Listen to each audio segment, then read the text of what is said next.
We are here today with the joint delegation for the India-Uttarakhand Disaster Recovery Project, who are in Japan on a study tour to understand the Government of Japan's programs in disaster risk management and post-disaster recovery. First, we have Amit Negi, Secretary of Public Works of the Government of Uttarakhand and Project Director. We have Anil Motwani, Team Leader Transport, Asia Development Bank, India Resident Mission. Saurabh Dani, Senior Disaster Risk Management Specialist with the World Bank and Task Team Leader of the project. And I'm Yuka Makino, Senior Natural Resource Management Specialist with the World Bank and coordinating the study tour. So Amit, could you please provide a brief background of the situation in Uttarakhand and why we are here today? Thank you, Yuka. Last year in June, from June 15 to 17th, we had unprecedented rainfall across all the higher reaches in Himalaya areas.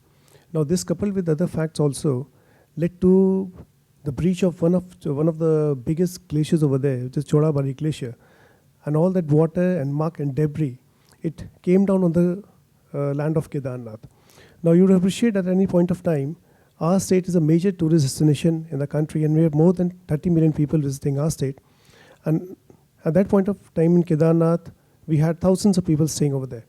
So all this debris and water which came down, it killed thousands of people and, devastated much of the public infrastructure in that area. The state government immediately swung into action, and with the help of the national government, the NDRF, and various other NGOs and other bodies, we launched a massive rescue and relief operation. Now the phase of rescue and relief is over, and we are moving into reconstruction and recovery phase. And in this, again, we got a lot of help from Government of India, ADB, World Bank, UN and other agencies. As now we see that most of our public infrastructure is badly destroyed, and we need to overcome the various challenges which we are facing in restoring them. And one of the major areas where we need to focus is that most of the slopes in our state, they become destabilized, the road network is badly destroyed, our river morphology has completely changed. And so we need to focus on these areas where we can learn from other countries which have done much good work in these areas.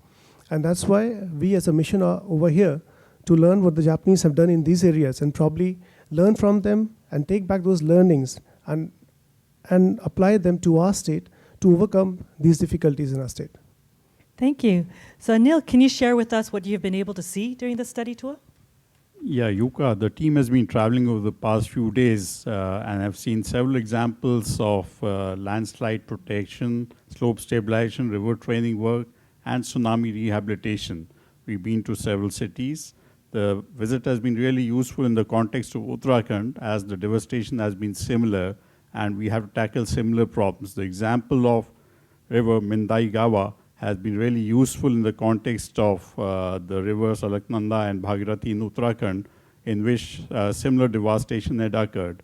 The team had close interaction with the officials of Government of Uttarakhand, the Government of Japan, the ministry out here, as well as the sub-office at the local level. We will carry back the experiences in the context of Uttarakhand and will have closer interaction with the team in the future to solve the specific problems that require solutions.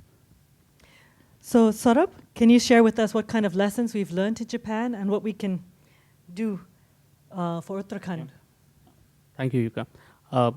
Essentially, the Uttarakhand disaster was what we call also as a cascading nature of disasters, where there was rainfall and there was a cloud burst and a glacial lake burst, which also with the rainfall, there was landslides being caused. So there were several different disasters, very much like the Tohoku earthquake, which caused a tsunami and subsequent nuclear meltdown. So these nature of disasters we're starting to see more and more, where it's not one event, but which triggers many other events. So for that reason, when we were in Sendai, the one thing that really stood out was it's not only that the government of Japan is doing kind of build back better, but build back smarter. They're really looking at the long-term horizon, and when they're rebuilding now, they're trying to make sure that risk mitigation is the key to any of their recovery interventions. They're also looking at the hard, what we call as the hardware infrastructure, as well as the softer side of interventions, where there's public awareness, there are early warning systems, things like these that come hand in hand with any kind of risk mitigation. As Anil mentioned, yesterday we were in the Medai River region, and another thing that really stands out is that all these projects have been going on for 14, 15 years longer, and they're still active. And the one thing that everyone needs to understand is that risk mitigation doesn't happen in a year or two. It's a long-term intervention that continuously needs kind of focus, attention, and the dedication that we saw in Japan.